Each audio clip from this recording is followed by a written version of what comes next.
Good morning students, Hindi की online कक्षा में आप सभी का एक बार फिर से स्वागत। बच्चों, हमने इस विषय पर यानी कि हमारा जो आज का विषय है इस पर हमने पहले भी एक वीडियो देखा है। मैंने आपको वीडियो भेजा था और आप लोगों ने उम्मीद है वो वीडियो देखकर उससे जानकारी जरूर इकट्ठी की होगी। हमारा आज का विषय है निबंध लेखन। निबंध लेखन क्या होता है, हम निबंध कैसे लिखते हैं, इसकी प्रारंभिक जानकारियां मैंने पिछले वीडियो में आप लोगों को दे दी है। आज हम इससे संबंधित कुछ और बातें जानेंगे। इस वीडियो के माध्यम से आप जानेंगे कि निबंध कितने प्रकार के होते हैं और निबंध के कितने भाग होते हैं। तो आइए शुरुआत करें। निबंध, जैसा कि निबंध अपने नाम से ही हमें दर्शाता है, निबंध इसका अर्थ होता है, अगर हम इसके नाम को तोड़ें और इसके नाम को अलग अलग करें, विच्छेद करें, तो विच्छेद करके हम जानेंगे कि नी जोड़ बंध, इन दो शब्दों से मिलकर निबंध शब्द बना है। निबंध का अर्थ होता है बंधा हुआ। क्या बंधा रहता है इसमें? हमारे भाव और हमारे विचार, अपनी भावों को, अपने विचारों को पंक्तियों के रूप में बांधना, वाक्यों के रूप में बांधना और सिलसिलेवार ढंग से बांधना ही निबंध कहलाता है। निबंध क्या होता है यह तो आप अच्छी तरह समझ गए। अब निबंध कितने प्रकार के होते हैं और निबंध के कितने भाग होते हैं। निबंध बेटा, हर निबंध में 3 भाग होते हैं। इसके 3 भाग होते हैं। 3 भाग, निबंध के 3 मुख्य भाग कौन कौन से हैं? हमारे ये निबंध और इनके 3 भाग। निबंध का पहला भाग होता है जो सबसे मुख्य भाग कहलाता है, वह है प्रस्तावना।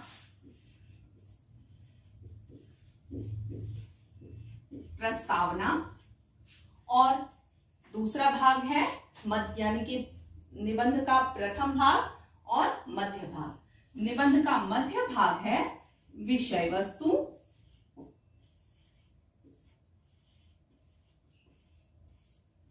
विस्तार से। विषय वस्तु का विस्तार से। और निबंध का तीसरा भाग है उपसंहार। निबंध का तीसरा भाग है उपसंहार। अब इन तीनों भागों में करते क्या है, हम किसी भी विषय पर अगर हम निबंध लिखते हैं तो निबंध के पहले भाग यानी प्रस्तावना में हम शुरू की 2-3 पंक्तियां उस विषय के बारे में जानकारी देते हैं।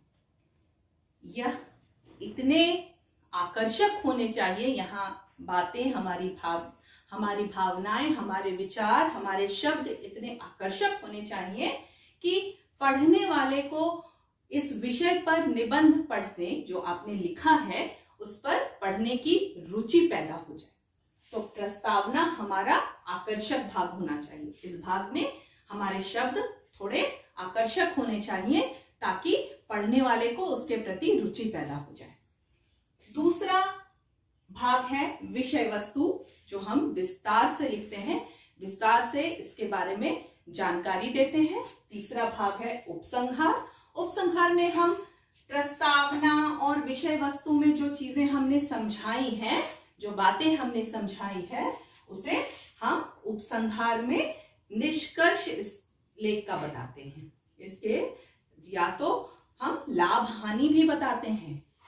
कुछ लेख ऐसे होते हैं, ज्ञानवर्धक चीजें जो हम बताते हैं, अगर हमारे वो जिसमें हम विवरण करते हैं, जिसमें हम वर्णन करते हैं, उसमें उस विषय संबंधित हम लाभ हानि भी बताते हैं, तो वह आता है उपसंहार में। तो यह तो हुआ बच्चों निबंध के भाग। अब आगे हम निबंध के अलग अलग प्रकारों को जानेंगे कि कितने प्रकार के निबंध होते हैं, कौन से निबंध को किस कैटेगरी में रखा जाता है, कौन सा निबंध किस भेद के अंतर्गत आता है। निबंध तो हम लिखते हैं, पर हमें ये भी पता होना चाहिए कि यह निबंध किस भेद के अंतर्गत आया, यानी कि यह किस तरह का निबंध है। हमसे अगर कोई पूछे कि कोई भी निबंध किस प्रकार का होता है, तो उसकी जानकारी हमें यह पता होना चाहिए कि हम जो भी निबंध लिख रहे हैं वह किस प्रकार का निबंध है। वह विवरणात्मक निबंध है, वर्णनात्मक निबंध है, भावात्मक निबंध है अथवा विचारात्मक निबंध है। हमारे 4 प्रकार के निबंध होते हैं, विवरणात्मक, वर्णनात्मक, विचारात्मक और भावात्मक निबंध। है विवरणात्मक निबंध। यह क्या होता है? विवरणात्मक निबंध का मतलब होता है वैसा निबंध जिसमें हम विवरण कर रहे हैं। किन चीजों का विवरण? जैसे कि हम कहीं घूमने गए, किसी स्मारक को देखने गए, या हम कहीं अपनी गर्मी की छुट्टियां बिता के आए, तो इसके बारे में हमने विवरण दिया, उस स्थान के बारे में, स्मारक के बारे में, या जैसे कि ताजमहल के बारे में विवरण। आप ताजमहल के बारे में जानते हैं, आप कुतुब मीनार के बारे में जानते हैं। मैं दिल्ली गया था अपनी छुट्टियां बिताने, तो आपने अपनी गर्मी की छुट्टियों को, अपनी जाड़े की छुट्टियों का विवरण दिया, तो वैसे निबंध विवरणात्मक निबंध कहलाते हैं। आप भी लिख चुके हैं, आपने अपनी गर्मी की छुट्टियां कैसे बिताई, इस विषय पर निबंध लिखिए, तो यह निबंध विवरणात्मक निबंध के अंतर्गत आएगा। दूसरा है भावात्मक निबंध। भावात्मक, यह अपने नाम से ही प्रकट कर रहा है कि यह अपने आपके भावों को प्रकट कर रहा है। भाव जो हम फील करते हैं, यह है भावात्मक निबंध। भावात्मक निबंध के अंतर्गत आते हैं जैसे कि आप दादाजी के बारे में लिखिए, या फिर आप अपने आपका प्रिय विषय कौन सा है, आपके फेवरेट सब्जेक्ट के बारे में लिखिए, अपने प्रिय शिक्षिका के बारे में लिखिए, अपने प्रिय ऋतु के बारे में लिखिए, या फिर अपने प्रिय खेल के बारे में लिखिए। ये अलग अलग निबंध है। इन सभी टॉपिक्स को आपके बारे में, आप अपने भावों को प्रकट करेंगे इसमें। आपकी फेवरेट टीचर के बारे में आप बताएंगे, आप अपने दादाजी के बारे में बता रहे हैं। जरूरी नहीं कि जो भाव आपके हों वही आपके मित्रों के भी हों, सबके अलग अलग भाव होंगे इन सभी विषयों पे, चाहे वो अध्यापिका हो, ऋतु हो। जरूरी नहीं कि आपका प्रिय ऋतु, अगर आपके लिए आपका प्रिय ऋतु वर्षा ऋतु है, आपके मित्र को जाड़े की ऋतु पसंद आ सकती है, किसी को वसंत की ऋतु पसंद आएगी। तो भावात्मक निबंध के अंतर्गत हमारे भाव प्रकट होते हैं। तो आप भी लिखते हैं प्रिय ऋतु, आपके किताब में है आपका प्रिय ऋतु के बारे में, वर्षा ऋतु मेरा प्रिय ऋतु है। और अगला है वर्णनात्मक निबंध। इसमें आप वर्णन करते हैं, किससे, किसका वर्णन करते हैं? जैसे कि दशहरा का वर्णन, होली, स्वतंत्रता दिवस। इसमें आपने वर्णन किया कि यह किस प्रकार मनाया जाता है।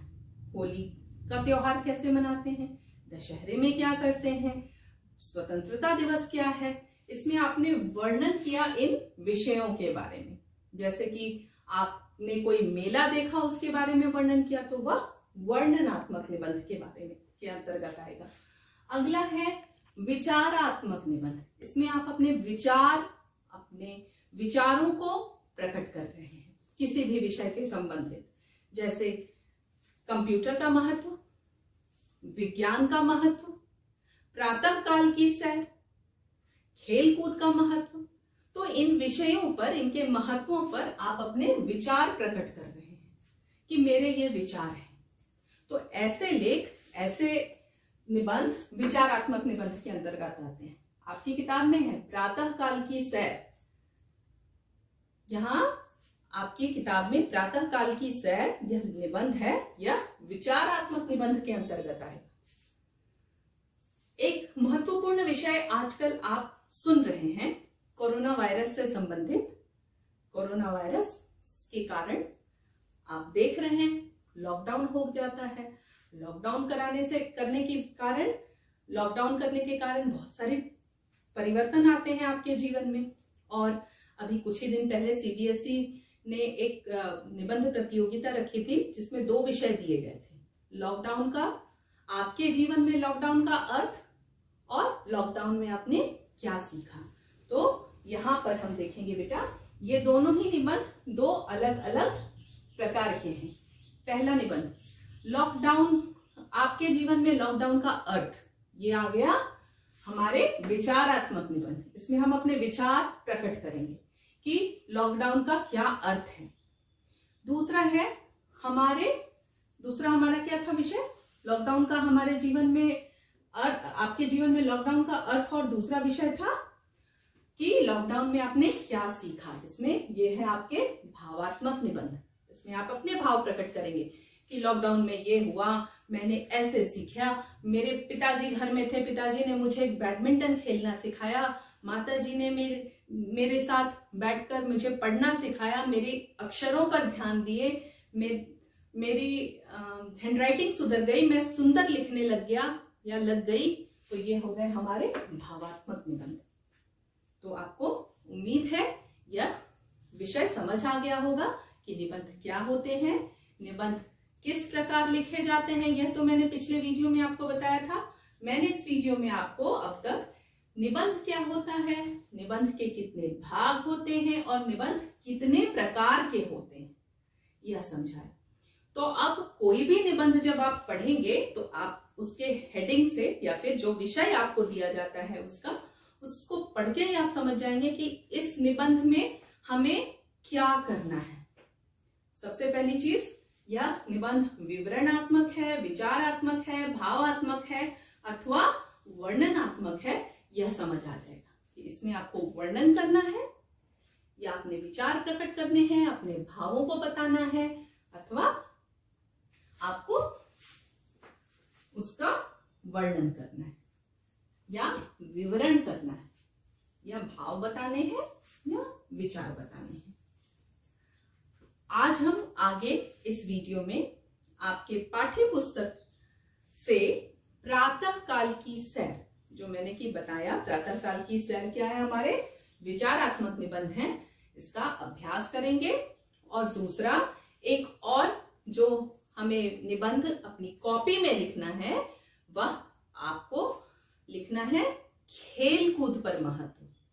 तो इन 2 विषयों का हम अभ्यास करेंगे, प्रातः काल की सैर और खेल कूद का महत्व। प्रातः काल की सैर को हम सिर्फ उसका वाचन करेंगे, उसे पढ़ेंगे और उसके शब्दों को जानेंगे, उसके विचारों को समझेंगे।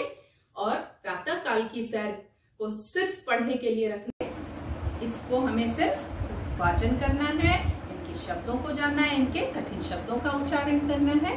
और दूसरा विषय जो हमें आज अपनी कॉपी में लिखना है वह क्या है, खेलकूद का महत्व। हमारे जीवन में खेलकूद का क्या महत्व है, इस पर दूसरा विषय है हमारा खेलकूद का महत्व। अगले भाग में भी इस वीडियो के अगले भाग में भी हम लेख का ही अभ्यास करेंगे, पर वह कुछ और तरह का लेख होगा, विवरणात्मक, भावात्मक अथवा वर्णनात्मक निबंध। आज जो हम लेख लिखने वाले हैं वह विचारात्मक निबंध के अंतर्गत आता है।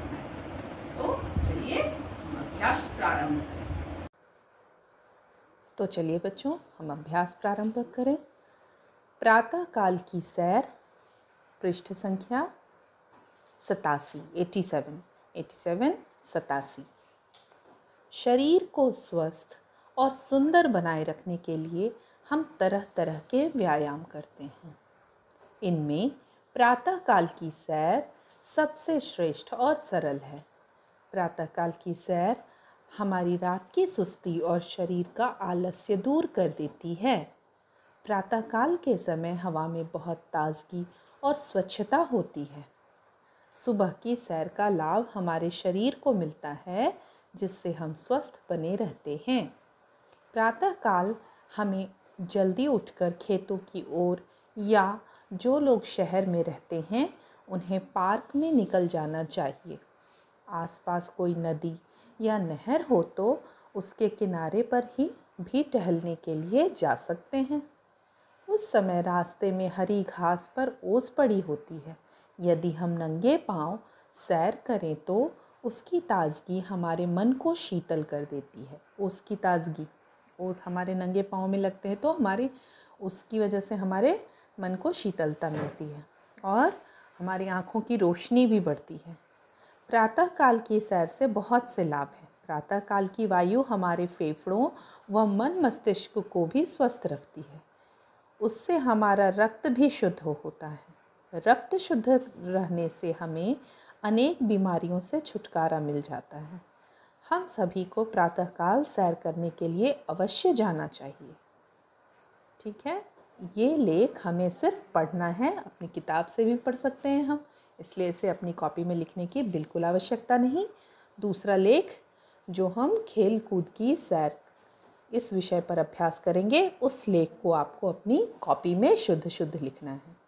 वीडियो के माध्यम से भी लिख सकते हैं, कैंपस केयर से भी लिख सकते हैं, गूगल क्लासरूम से भी लिख सकते हैं। निबंध लेखन किस विषय पर? खेलों का महत्व।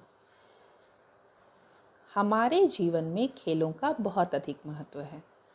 खेलों से स्वस्थ शरीर और स्वस्थ मन प्राप्त किया जा सकता है। खेल से हमारे शरीर में स्फूर्ति और ताजगी आती है। यह एक प्रकार का व्यायाम भी है जो हमारे शरीर को मजबूती और सुगठित बनाता है।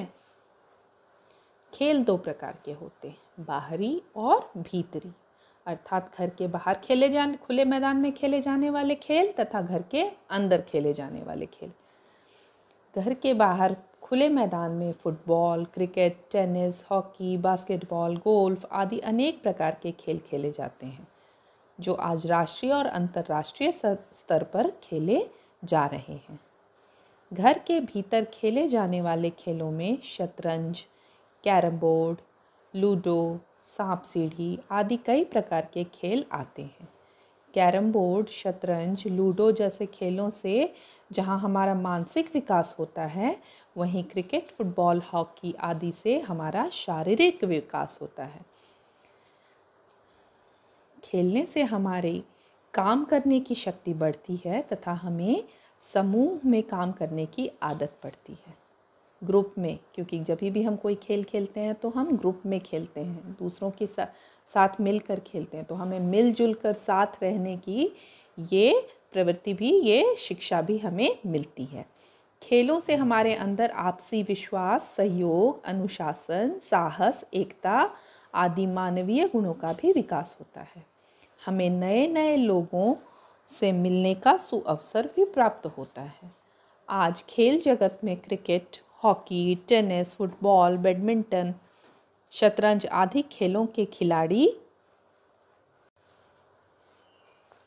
अपना और अपने देश का नाम रोशन कर रहे हैं।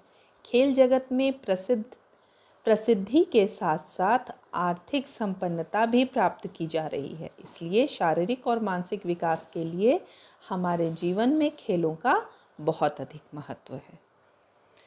तो खेल कूद का महत्व इस विषय पर आपने अभी अभी लेख पढ़ा, लेख सीखा, लेख याद किया है। आप इस लेख को अपनी कॉपी में शुद्ध शुद्ध लिखने का प्रयास करेंगे।